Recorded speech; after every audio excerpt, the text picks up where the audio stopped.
Hey everybody, welcome to Mammoth Interactive's YouTube channel. First of all, I want to thank you for watching this video. And remember that this channel doesn't do Patreon. Instead, we sell our digital courses down below. And every single dollar that we get from the products you buy below goes into making more content. The best way to help out this channel and Mammoth Interactive is to subscribe to Mammoth Interactive's huge library of content. Get thousands of hours and hundreds of courses for a low price down below. We have a monthly option and a yearly option. Thanks for listening, and I'll see you in the video. Hello everyone, and welcome to our C# interview questions course.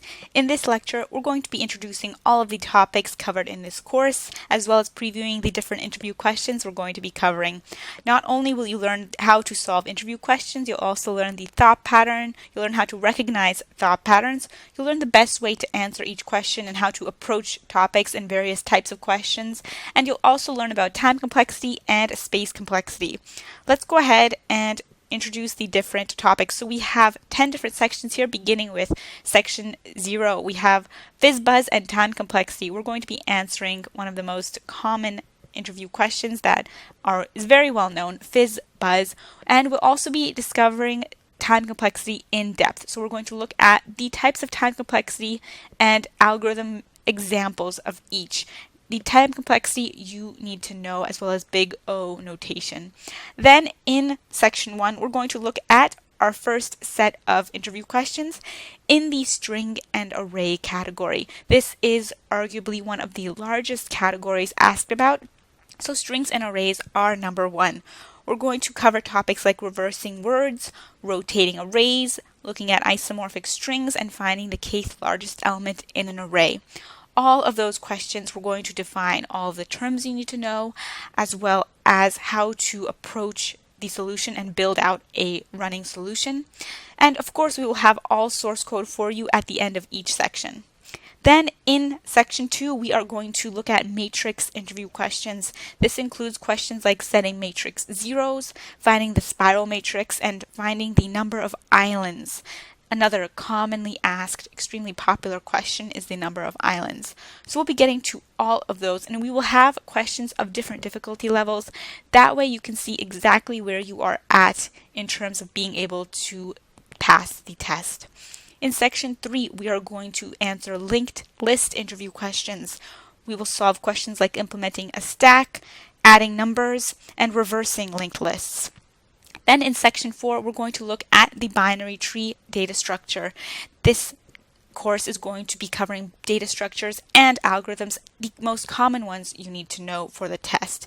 So with binary trees, we're going to learn how to traverse trees in order, pre-order, and post-order traversal, the most common traversal ways you need to know, as well as solving the maximum path sum interview question. Then moving on to section 5, we will be solving graph interview questions. We're going to learn how to build a graph as well as find the largest component in a grid. In section 6, we will be looking at sorting. We are going to cover the most popular sorting algorithms you need to know, as well as the time complexities of each of them. We're going to look at the sorting algorithms from worst to best. So this includes bubble sorting, selection sorting, insertion sort, quick sort, merge sort, all of those. In section 7, we're going to look at dynamic programming. This is a wide topic because there are many different types of questions you can get implementing dynamic programming. So we're going to look at dynamic programming as a whole, and then look at some of the most common questions you will be asked with dynamic programming.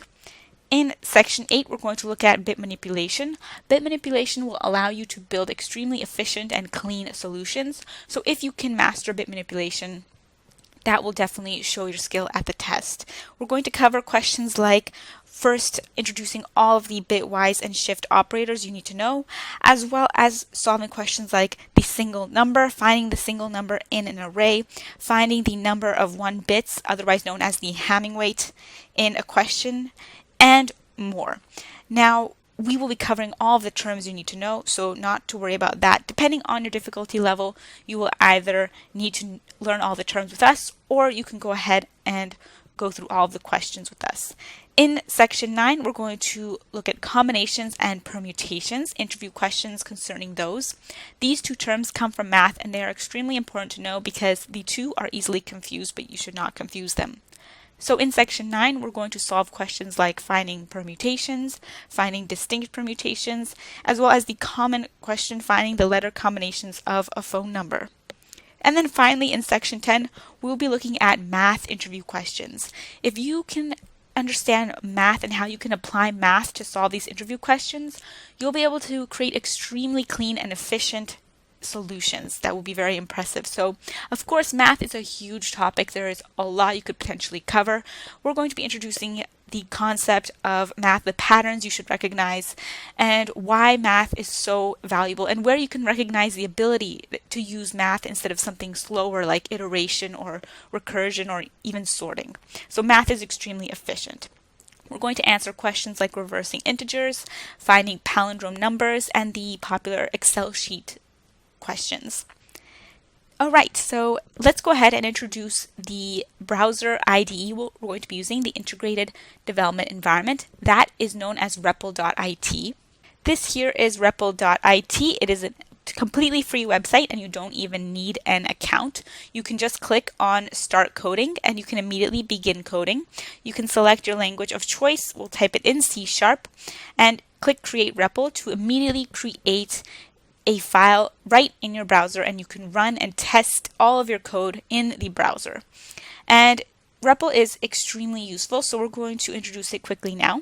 Even without an account, you can go ahead and toggle the files. You can change all of your settings to, for example, increase the font size.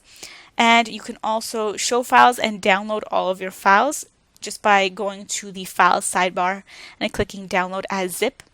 And here in this sidebar, we have all of our C# code that we can also type in here and run code in the main method. Then on the right side, we have the console, where whenever you run your code, this is where your console will print lines. So we're going to be using REPL. As you can see, it's extremely useful because we don't need to install or download any software for this course. We'll only be using REPL.it. That's REPL.it.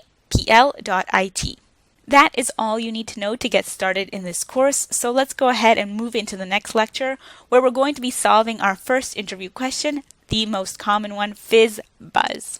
See you there.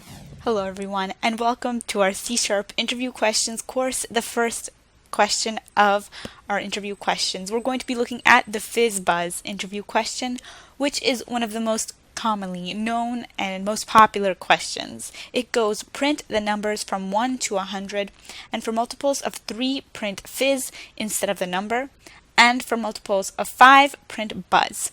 Now this question is quite straightforward, and what it is checking is to make sure that you are considering the edge cases. So whenever you solve a problem, you want to follow a pattern of solving it with the best coding practices, and one of those practices includes checking for the edge cases. So in this question, we have printing out the multiples of 3 being fizz and the multiples of 5 being buzz, and the edge case would be what would we print if a number was a multiple of 3 and 5, such as 15. Well, in that case, we want to print fizz buzz, so you want to make sure you keep that into account when you're building out your solution. So let's go ahead and build out the solution down here in C#. I'm going to build out the solution directly in the main class because in this case it's a rather straightforward solution, and typically we would have an input as well as an output, but for this question you would just be told the prompt and you would just produce output. So this is what we are aiming to output in our console. Let's go ahead and build this out. We're going to build a for loop that's going to loop through all of the numbers from 1 to 100. So I can call this number. Starting at 1, while number is less than or equal to 100. Increment the number each time to go through all of the numbers. And what we're going to do in this case is we're going to check if a number is divisible by 3, 5, 15, or neither. The first check that we want to perform is if a number is divisible by 15, because if it is divisible by 15, that means it is divisible by both 3 and 5. So I'm going to check if the number mod 15 equals 0. That means that the number is divisible by 15 because when you divide the number by 15, the remainder is 0. In this case, we want to call Console.Write to write to the console, and we want to print FizzBuzz, as well as a space between each of the values. So we'll put a concatenation of a space character here in the form of a string. After we have performed this check, we can go ahead and check if a number is divisible by 3. So I'm going to add an else statement. If the number mod 3 is equal to 0, then I'm going to call Console.Write and print fizz plus a space in between each of the values. And you want to make sure that you use an else if statement instead of an if statement because numbers can be divisible by both 15 and 3. Alright, and after this we can go ahead and perform the other check for if a number is divisible by 5. So if the number modulo 5 is equal to 0, then in that case we want to call Console.Write to print buzz plus a space. Okay. And otherwise, we cannot forget that we also have to print out all of the numbers, even if they are not divisible by 3 or 5. So we'll add an else statement to account for all of the other numbers. And in that case, we're going to Console.Write. We're going to print the number plus a space. And that is all you need to solve the FizzBuzz interview question. Let's go ahead and test this by pulling up the console here in REPL and hitting run. And as you can see here, we have a bunch of output beginning at 1 and going all the way up to 100. And at every multiple of 15, we print FizzBuzz because that means it is also a multiple of 3 and 5. And for all the multiples of 3, we have fizz being printed, and for all the multiples of 5, we have buzz being printed. Ending at buzz, which represents 100, which is divisible by 5, but not 3. Congratulations, everyone, on solving this interview question. Again, it is one of the most commonly known interview questions, and for the questions that we cover in future sections, we will also be discussing time complexity. The time complexity for this solution is O of the number of elements you have to print, because as you can see, we're printing from 1 to 100. That means that the time complexity will be linear, dependent on the final number. We will be discussing and defining time complexity in the next lecture, explaining exactly what that means. And thank you all for watching. We will see you in the next lecture where we're going to be discussing time complexity. See you there. Hello everyone, and welcome back to our C# interview questions course. In this lecture, we're going to be defining time complexity, big O notation, and looking at the types of time complexity with examples in C#. So first of all, what is time complexity? Well, time complexity measures the time it takes for an algorithm to run, and it measures the time by calculating the number of operations it takes. And big O notation is how you describe time complexity, or the complexity performance of an algorithm. Here we have the 7 most common types of time complexity that you need to know for the coding interview. This is big O notation here, where we have an O of the time complexity in parentheses, and the N in this case refers to the input, so the size of the input. If I was working with an array of 10 integers, then n would be 10, but if I was working with an array of 1,000,000 integers, n would be 1,000,000. So here we have factorial to constant. These are the 7 types of time complexity in order of horrible to good. So let's begin with horrible, the types of time complexity that you want to avoid in terms of algorithms. Sometimes they are unavoidable, but typically if you see this type of time complexity in an algorithm, or you see an algorithm that you know would take factorial time, then that is one you would want to avoid. So some examples of factorial time complexity would be finding the permutations of a string, because you're working with permutations, and we will be covering permutations later on in this course. And you can know that with permutations, it will take factorial time. As well, if you have heard of the traveling salesman problem that asks you to find the shortest distance a salesman can take to cover all of a set number of locations, that is a common question asked. And if you were to solve that with brute force, such as checking every possible path that the salesman could take throughout all the locations, well, because it is brute force searching through every possible path, that would take factorial time.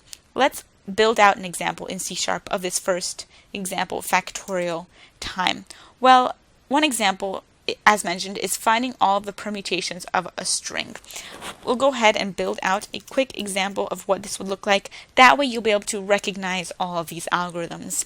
And in future sections, we will cover the time complexity as we build out solutions.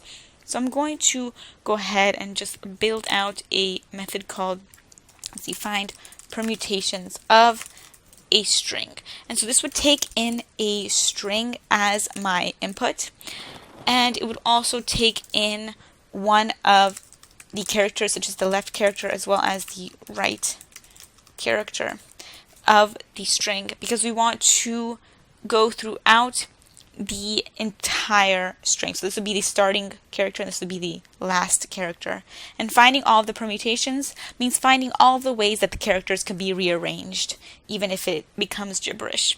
So what we would do is start at int equals the left character, and we would traverse through until we get to the right character, the rightmost character, and we would go through all of the characters in the string.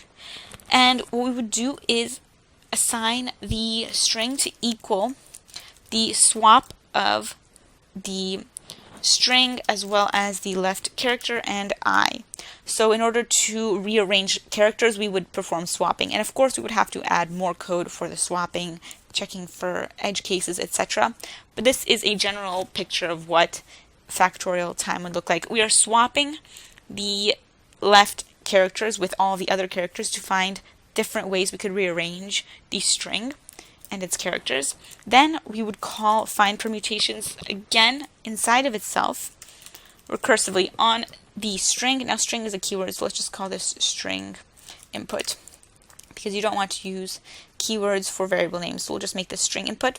So we would take our string input, and this time would go from the left character plus 1 up to the right character. So as you can see, we're calling recursively the method inside of itself, and then we're assigning the string input to equal the swap of the string input on the left character and on the index.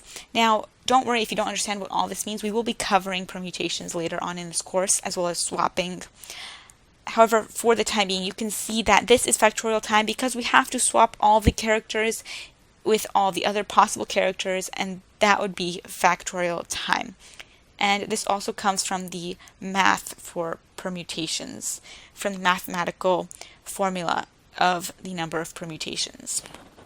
Okay, let's go ahead and move on to exponential time complexity. So this is still horrible time complexity in terms of it is slow, which means it will work. However, if you had a large input size, for example, if your interviewer was testing your code on a huge sample size of input data, then your algorithm could be too slow and it would fail the test due to time, due to having too slow of processing time.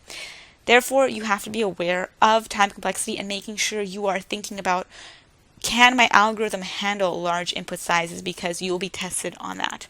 So exponential time, this is big O, O of 2 to the power of n. Exponential time means that the algorithm time complexity will double every time as the input grows.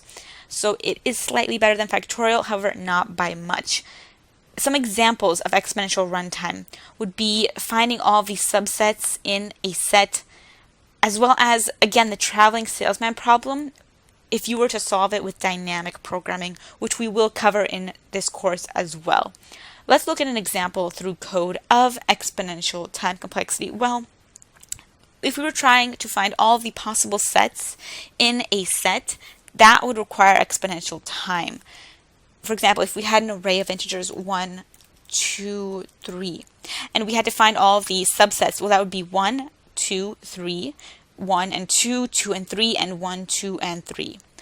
So we are going through exponential time to calculate that. And again, this comes from math. So let's build out an example. We're going to make a sample method called find power set, and this would take in a set as the argument as well as the size of the set. And what we would do in this case is we would set the size, and we would also traverse through all of the elements in the array. So for example, I can go ahead and make a for loop, and I'll call this I equals 0 while I is less than the size. Increment I each time to go through all of the array elements there. Then I would have to continue, and I would have to check for, let's see, j equals 0 while j is less than size, increment j each time. So the naming here is quite vague, but for the purposes of this example, we'll leave it at that. So we're going through all of the elements in this given set, and then we would perform a check. We would check if our I and our one left shifted j is greater than 0. We would call Console.WriteLine for the set on j, because we would consider that a power set or a subset of the input set. We will be covering bitwise operators later in this course, so it's okay if you don't know what these mean yet. But this would be exponential time because we are finding all of the subsets in a set. So any algorithm that can be boiled down to that concept of finding all of the possible subsets in a set, that would be exponential time. So you can recognize it that way. Let's move on to number 3, quadratic time complexity. So this is still horrible time complexity. Quadratic time, this is where the time complexity is directly proportional to the input size squared. So if we had an array of 3 items, then the time complexity would be 9, 3 to the power of 2. Some examples of this would be anywhere where you see a table or a matrix where you have to go through all of the rows and all of the columns. That would be quadratic time, because just like a multiplication table contains all of the rows times all of the columns as the number of inputs and in the matrix, that creates quadratic time. So let's build out an example as the best way to understand this. If we had a for loop, a nested for loop, where you began at, let's see, int row equals 0 while row is less than the number of rows as a constant, and of course you would have to build this constant out. Make sure you declare it. And then you're also going through all of the columns in all of the rows. Well, that means you're going through now a table structure, which means you're having a quadratic amount of elements in total in the table. We're going through all of the rows and then all of the columns just like that. So if you see a nested for loop like this, then you know that the time complexity is at least quadratic because you're going through this table structure. Okay, let's go ahead and look at the next type of time complexity, linear rhythmic. Alright, so linear rhythmic time complexity is slightly better than the quadratic. It is still bad, however, it is a bit better. Now, this is slightly worse than linear, however, and mainly linear rhythmic time complexity you will see mainly in sorting algorithms that are efficient. We will be covering sorting later on in this course, but as an overview, a preview, linear rhythmic time complexity is typically seen in the more efficient sorting algorithms. So these include merge sort, quick sort, which we will be looking at all of them in this course, all of the common ones. So let's go ahead and build out an example. So suppose we had a method for merge sorting, one of the sorting algorithms. Well, this would take in an array as well as the first and last characters or values. And while the first is less than the last, we would check using an if statement if the first is less than the last, and then we would use recursion to sort the array. For example, to sort an array in ascending order, we could use merge sort. Here is an example. We first would get the middle of the array, we would split it, then we would sort the left half, then the right half, then put the two back together in a sorted format. So this is an example of merge sorting, which we will be covering. So we would take the first and we would add the last -1 due to zero-based indexing and divide that value by 2 in order to get the middle point of our array. Then we would call merge sort on the array with the first as the starting point and the middle as the ending point. So we're splitting the array and sorting its left half. Then we would call merge sort on the array and on the right half, so beginning at the middle +1 and ending on the last element there. And then finally we would use a merge method to merge the array at the first character all the way to the middle and all the way to the last character. So this is an example of linear arithmetic time complexity. We are using recursion as well as merging. Now, linear arithmetic is what we have to use in order to make sorting more efficient than the slower sorting algorithms. Okay, let's go ahead and move on to linear time complexity here. Now, this is fair time complexity, which means it is slightly better than the linear arithmetic. Linear time O of n, this is where the time complexity is directly proportional to the number of inputs. That means that if I have an array with 1,000,000 items, it will take me 1,000,000 steps to get my result. So they're directly proportional. As the number of elements in my input increases, the number of steps it will take for my algorithm to complete will also increase in a linear format. These are extremely common and you will see them a lot. Some examples of linear time complexity algorithms would be finding the maximum and minimum values in an array, as well as printing all of the values in a list because you're going through all of the elements. So if my list has 10 elements and I want to print all the elements, then I'm going to have to go through all of the elements once, no more than once. That makes it linear time complexity. Another example is if you have to find an element in a collection and you have to go through all of the elements in the collection to find it. Alright, so let's build out an example. One example is finding the maximum value in an array. So let's build out a quick example of this. So we would have to go ahead and build out a private int, and this would return the max value, and we would take in an integer array, for example, as our input here, similarly to up here. Oh, but make sure the brackets are after here, after the name. So we're getting the maximum value, which means we would have to loop through all of the elements in the array so we could get the array size. Could put that in the parameters as well. And we would go I++.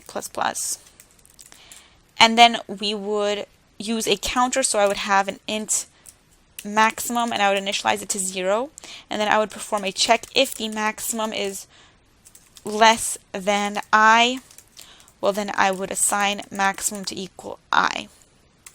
And as such we would be left with returning the maximum, which would be the largest value. Alright, let's move on to logarithmic time next. These types of algorithms. Now here is where we're getting into good time complexity. You want to aim for logarithmic and constant time.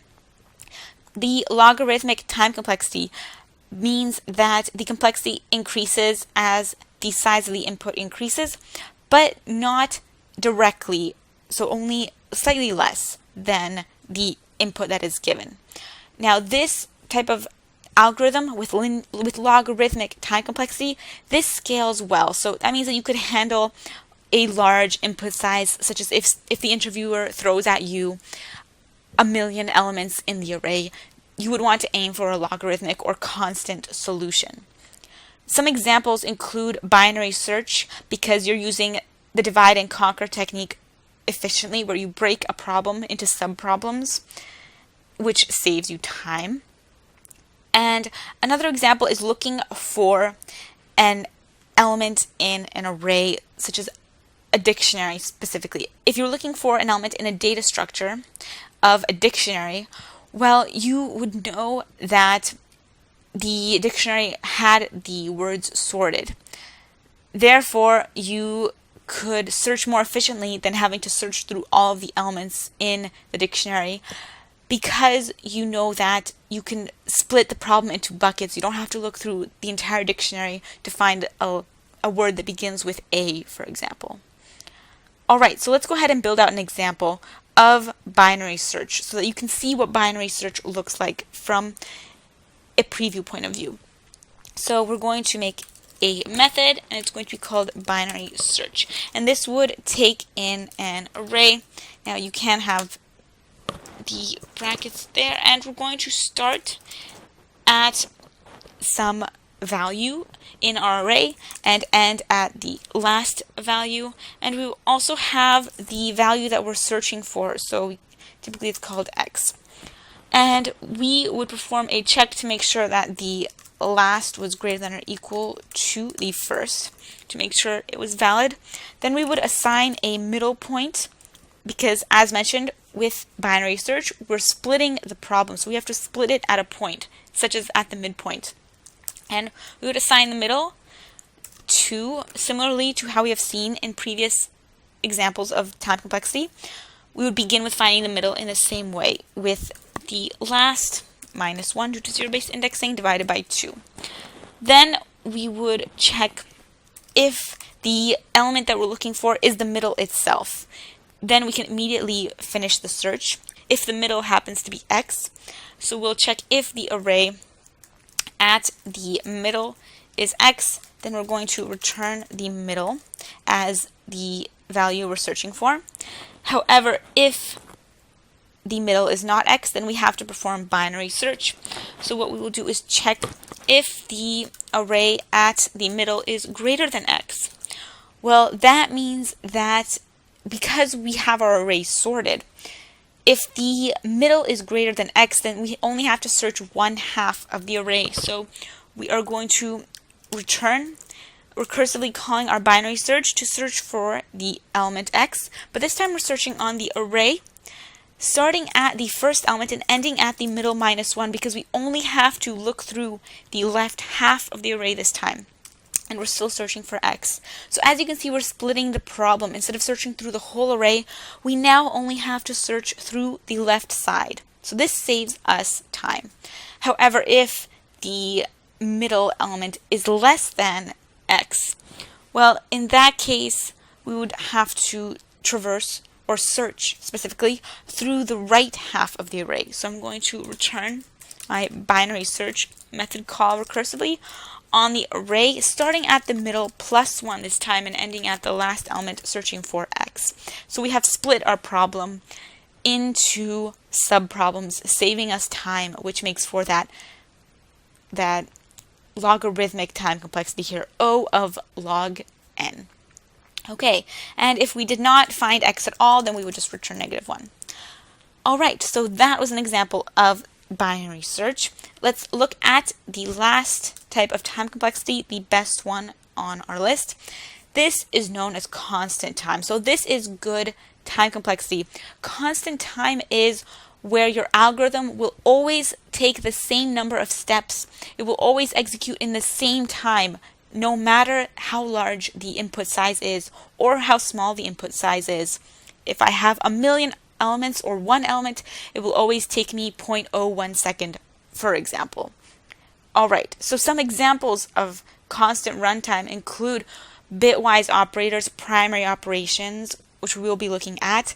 Math often leads to constant time complexity when you're using efficient math solutions, which we will be covering in this course as well as some algorithms for finding if a number is even or odd, checking if an item in an array is null, or finding a value in a map. Because in all of these you're only looking at one element instead of the whole list, the whole array, you're just looking for one element on the map. You're just checking if one number is even or odd. That's just one operation to perform, which means constant time complexity. Another example is printing the first element in a collection, you're only trying to get that first element, just like with a stack, only getting the top element, therefore constant time. Let's build out a quick example. For example, if I wanted to check if an element or a number is even or odd, well, I only need to check that one value. So it doesn't matter if the number is 1,000,000 or 1. Regardless of the input, the algorithm still takes constant time. So I'm going to make a boolean called isEven. Now, a method returning a boolean. And it's going to take in a number. And I'm going to initially assign isEven to equal true. And I'm going to go ahead and for int I equals 1, while the I is less than or equal to the number, I'm going to increment I each time. And I'm going to set isEven to the opposite of isEven. So if true, it will be false. Otherwise, it will be true. And I'm going to return isEven. You could also use the modulus operator here to check if the number will return 0 if the modulo of the number is the number modulo 2 is 0, then the number would be even. So it doesn't matter if our number is 1,000,000 or 2, we're still performing the same number of steps in order to get to our result. Is it even or is it odd?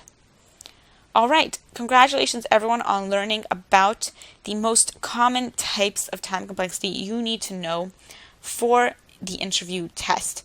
We will be going over the time complexity as we solve different algorithms in this course. So by the end of this course, you'll be familiar with the different types, different examples of each type, as well as how to recognize the types of time complexity.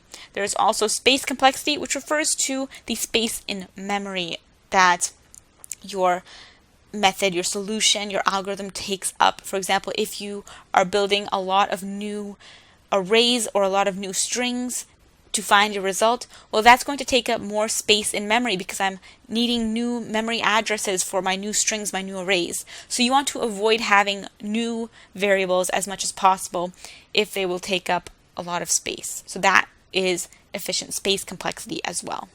Thank you all for watching. We will see you in the next lecture. Hello everyone and welcome back to our C# interview questions course. In this lecture, we're going to be solving the reverse words in a string interview question, which asks you, given an input string, reverse the string word by word. For example, if we had an input string of reverse words in a string, the output we need to produce is strings A in words reverse. So we're not reversing the characters, we're actually reversing the string word by word. Alright, so let's go ahead and look at how we can go about solving this. Well, we have here the default template set up in REPL. We're going to build out our own class. So I'm going to call this a public class reverse string. And I'm going to open up a new class. And in here I'm going to build up a method print reversed.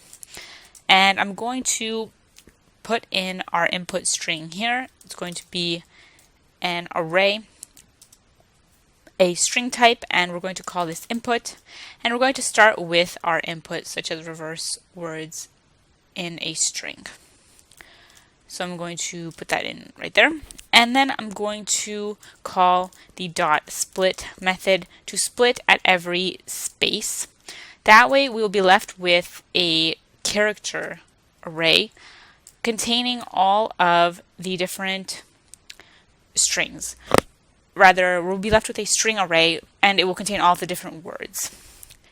So let's go ahead and just make sure this is proper. We need that parentheses and then a semicolon. Okay, great. So now we have a words array. And in fact, I can call this words array for clarity. And what we're going to do is now store our reversed string. So let's open up and make a new variable there. We'll call this our reversed string. And initially this will be empty. And we will populate this with each of the words in reverse. So I'm going to go ahead and open up a for loop. And I'm going to say for int word equals, let's see, the words array dot length. So we're going to get the length of the array and subtract 1 due to zero-based indexing. And we're starting at the end of the array because we're going to add in the elements backwards. That way we'll reverse the words in the string and in the words array. So I'm going to say while the word is greater than or equal to 0, its index, then I'm going to decrease its index each time because again we're going backwards. Then I'm going to assign my reversed string, and it's going to be concatenated with our words array at the current word. Plus, let's add a space in between each word. That's important to remember. Okay, and then below that we can go ahead and print out the reversed word. So I'm going to call Console.Write, and I'm going to call our reversed string, and we'll go dot substring from 0 up to the reversed string dot length -1. So we're writing out the reversed string.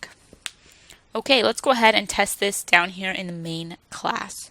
So I'm going to delete this default hello world line created by REPL, and I'm going to make a new object of the reverse string class. I'm going to call this reverse string, and I'm going to assign this equal to a new reverse string object. Then I'm going to call reverse string. I'm going to call the method we just built, print reversed. Okay, I'm going to now pull up the console here and hit run, and we will see string A in words reverse. That is exactly what we expected, which means that we successfully reversed the string. So that is the correct solution there. In terms of the time complexity, well, we're going through all of the words in our words array, which means we're going through all of the words in the string. And that means that the time complexity is going to be dependent on the number of words in our string. If we had 1,000,000 words in the string, well, it would take 1,000,000 different operations because we have to go through each of the words in the 1,000,000 words array. If we have just 5 words, then we have to go through 5 different steps. Therefore, the time complexity is going to be linear. Thank you all for watching. Congratulations on solving this interview question. We will see you in the next lecture. Hello everyone, and welcome back to our C# interview questions course. In this lecture, we're going to be solving the rotate array interview question, which asks you to rotate an array of n elements to the left by k steps. So that means we have an array of, in this case, we have 7 elements, and we're rotating to the left by k steps. Left array rotation means we are taking the first k elements, in this case the first 2 elements, from the left hand side and moving them to the right hand side, to the end of the array. You may also be asked for right array rotation. That would mean taking the final k elements from the right side of the array and moving them to the left side, to the beginning of the array. So 2 different variations of the rotate array question. In this lecture, we're going to be solving the left array rotation. So let's go ahead and look at how we can go about building this. I'm going to come down here to our classes. I'm going to open up a new class for the array rotation. So I'm going to call this array rotation and open up the class. Now we're going to need a method to perform the left rotation. It's going to be public void. It won't return anything. It will just perform the rotation. So I'm going to say rotate left, and it's going to take in our input array, which will be that array of n elements, and it's also going to take in that k value. I'm going to call k rotate by for clarity's sake, for readability. This rotate by would be k represented in the question. Then we also need to store the size of the array. That way we can go through the necessary elements in the array. So I'm going to add another argument here for the size of the array. Now let's add some local variables here to help us. We're going to need one int for the index, an int for our saved index, an int for the rotate by index as we go through the entire array, and an int to hold our temporary value as we move values around. So first let's check the edge case. What if our rotate by value here, what if that was greater than the size? For example, if we were asked to rotate a value by 200 steps, but there were only 7 elements in the input. Well, in that case, what we can do is get the remainder of the rotation, because we'd be left with a value of the actual rotation after we accounted for all of the 360 rotations. So let's go ahead and account for that first down here. I'm going to go ahead and assign rotate by to equal itself mod the size.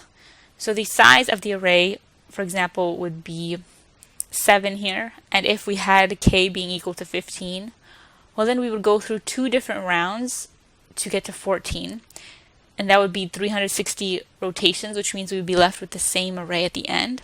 But then after 14 we'd be left with 1 more rotation. So by getting the mod 15 mod 7, we'd be left with 1, which means we'd be left with 1 actual change that we'd have to make.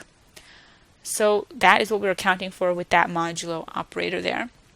Next, we were going to get the greatest common divisor of rotate by and the size. That way we can perform the rotation. So I'm going to say greatest common divisor, and this is going to be equal to find greatest common divisor, which is a method we're going to have to build, and we're going to put in rotate by as well as the size as the input there, and this is a call to that method. So let's build out find greatest common divisor. So we're going to do that just outside of this method. We're going to return the greatest common divisor of rotate and size. So I'm going to call this find greatest common divisor. I'm going to put in rotate by as well as size, like that. Then I'm going to perform a check for this helper function. I'm going to check if the size is equal to 0. Then I'm going to return rotate by. Otherwise, I'm going to recursively call this method until we find the greatest common divisor and we're left with a size of 0. So I'm going to add an else block there, and I'm going to say else. I'm going to return recursively calling the same method inside of itself on the size this time as the first value, and on rotate by mod size as the second parameter there. So this is the formula and the method for finding a greatest common divisor. Let's go back up here. Now we can use that method. It will be valid. And up next, we're going to loop through all of the values from 0 until we reach that greatest common divisor, because then we won't have to rotate after that value. So I'm going to say for, let's see, well, we have our int index here to use for that, and we can also just put it straight into here. For int I equals 0, while I is less than that greatest common divisor. Increment I each time to go through all of the elements in the array until that greatest common divisor. And in all those elements, we're going to move their positions. So we're going to take temporary, our integer, and assign it equal to our input at I. So we are taking that input array and storing it, that current character in the array. We're taking the current value and storing it in temporary. That way we can then change this value as we move and shift or rotate the array. So we're going to take our saved index and assign that to equal I. And then we're going to check with a while loop that will be infinite until we break out of it. We're going to assign our rotate by index to equal our saved index plus rotate by. So in this way, we'll be increasing its index. And then we will add a check if the rotate by index is greater than or equal to the size. Then we're going to call the rotate by index, and set it equal to rotate by index minus size. So again, we're accounting for if it is too large for the array. Then we want to only get the remainder. Okay, so once we have performed that check, we can also check for if the rotate by index equals the current element index. And if it does, then that means we are finished, which means we can break out of this infinite loop. And it will no longer be infinite because we'll break out of it. Alright, after that we then have to assign the array at the saved index with the value that we just got in rotate by index. So we have to perform the rotation by switching values at indices. We're going to do that just outside of the break here. So still inside of our loop, we're going to take the input at saved index and assign it equal to the input at rotate by index. We're going to take the saved index itself and assign that equal to the rotate by index. Then we're going to assign the input at the saved index to equal that temporary value there that we stored earlier up here when we assigned it to the value of the current input. And that is all you need to perform array rotation. So let's go ahead now and test out this in our main class. So I'm going to take this class array rotation and I'm going to make an object from it down here in the main class. So I'm going to make a new object called array rotation. And then I'm going to build out an array to test this on. So I'm going to call array rotation. And I'm going to call my rotate left method on it. Now we have to put in an array into the rotate left method. So let's go ahead and build out this array that we had up here. We can use this exact example with k equals 2 because we know what we're expecting as the output. I'm going to come back down here. I'm going to make an array called input and make sure these square brackets are after the int data type. So I'm going to initialize a new array literal just like that. Then I'm going to call the rotate left method on the input, and this method also requires us to put in more parameters. We need to put in the rotate by value, which is k, which is 2 for our example, as well as the array's size. So I'm going to come down here and put those in. The k value was 2 and the size was 7 elements. So this will perform the rotation. To actually print it out, we're going to need to build a print method. So let's add in print array and put in input as well as 7 because we need to put in the ending index as we print from 0 to the ending index. So let's go ahead and build out that method as well in our class array rotation. So I'm going to make another method. We'll call it print array, and we're going to put in the array to print as well as its size. And we're just going to use a for loop, and we're going to say for int I equals 0 while I is less than the size. Print out all of the values there. We're going to call Console.Write to write to the console and print out the current element, and let's add a space between each element for readability. Okay, now I'm going to pull up the console here and hit run. And as you can see, we have printed the array left rotated by 2 because now we have 3, 4, 5, 6, 7, 1, 2. That means we successfully solved this interview question. Congratulations everyone on solving this problem. We will see you in the next lecture. Hello everyone, and welcome back to our C# interview questions course. In this lecture, we're going to be solving the isomorphic strings interview question, which goes given two strings A and B, determine if they are isomorphic. Two strings are isomorphic if all of the letters in a string can be replaced and matched with the letters in a second string. That is why A, B, C, and D, E, F are isomorphic. However, AA and AB are not isomorphic. So the way you can go about solving this is we're going to go through all of these string lengths and build out a map, like a table structure, a two-dimensional table. And we're going to have the rows be string 1 and the columns be string 2. And that way we can compare the characters in each to see the number of times they appear. So let's go ahead and come down here. And I'm going to go ahead and open up a new class called isomorphic strings. And in this class, I'm going to go ahead and build out a method, and it's going to return true if the two strings are isomorphic. So I'll call this method isomorphic. And this is going to take in string 1 as well as string 2 as the arguments. Alright, and now we are going to go ahead and first we're going to check the edge case. Now the edge case is going to be if the strings are of different lengths, because if the strings are different lengths, then there is absolutely no way that they could be isomorphic.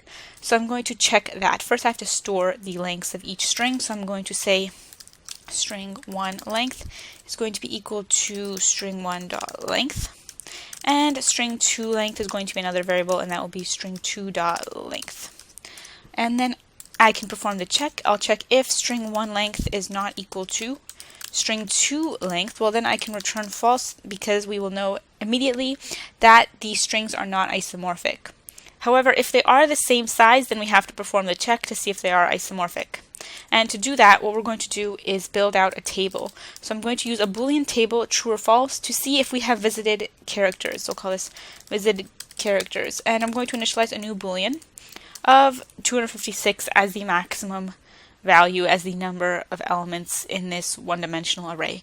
And you can use a different number there, but 256 is the standard. Okay, so we have 256 there as the size, and we're going to go ahead and mark all of the values initially to be false. So I'll say for int character equals 0 while character is less than the 256, the maximum, then I'm going to go ahead and increment the character each time. And what I'm going to do is set the visited characters at the current character, and I'm going to initialize it to false initially. Then I'm going to store each character in string 1 and string 2, and I'm going to store the characters. So let's go ahead and do that down here. This is going to be an integer array this time, and we'll call this the characters. And we're going to initialize a new integer array of 256 values. Again, this must match the number of values in the visited characters array. Then we're going to populate all of the elements in this array, characters. We're going to populate it with -1 initially, and then we'll change the values as we populate the values from string 1 and string 2. So initially I'm going to say for int character again equals 0 while character is less than 256. Increment the character each time. And we're going to assign the characters array at the current character to equal -1. And then we're going to go through all of the characters one by one, and we're going to check if we have seen this character for the first time or not. And that will allow us to check if a character has been seen multiple times. So I'm going to go ahead and say for int index equals 0 while the index is less than string 1 length. Increment the index each time. So we're going through all the characters in the string. And we're going to check if the characters array at string 1 and the current index in string 1, so the current character in string 1, if that is equal to -1, well, that means that we have not visited it before. And that means we have to check if in string 2 at the current index we have already visited a character. Well, that would mean that we had a non-isomorphic string because we have a duplicate character in string 2 but not a duplicate character in string 1. So I'm going to perform a check for that. If in the visited characters array in string 2 at the current index, if that is equal to true, again we're comparing the same index but in different strings and different maps, one map or one array for each string. So if it is visited in string 2 but not in string 1, then we're going to check, or we have performed a check, and we must return false. Otherwise, we're going to go ahead And next we're going to mark that we visited this character. So I'm going to say the visited characters at string 2, rather just string 2, at the current index. We're going to assign it to equal true because that means we just visited it for the first time. We're also going to store a mapping in the other array, which is characters. So we're going to take the characters array at string 1 and its current character, and we're going to assign it to equal string 2 at the current index. And then we're going to perform a check if this is not the first appearance of the character in string 1. That means that we have seen it before, so we have to make sure we can map it to the same character in string 2, or the same number of times that character has been visited at least. So I'm going to add an else if statement to check for this. I'm going to check if the characters at string 1 in the current index, if that is not equal to string 2 at the current index. Well, in that case we're going to return false because it is not an isomorphic string. And finally, if all of these tests pass, then that means we are left with an isomorphic string pair, 2 isomorphic strings, because that means we will have gone through all of the characters in string 1 and string 2 and checked them, and they will all have been matching in terms of the number of times they've appeared. So we can return true at the very end. Otherwise we'll return out of the method and return false earlier. And that is all you need to check if 2 strings are isomorphic. Let's go ahead and test out our solution down here in the main class. So I'm going to build out a new object called isomorphic strings using the default constructor. And then I'm going to call its method. So I'm going to go ahead and call Console.Write, and I'm going to call isomorphic strings, the object. I'm going to call its method arIsomorphic.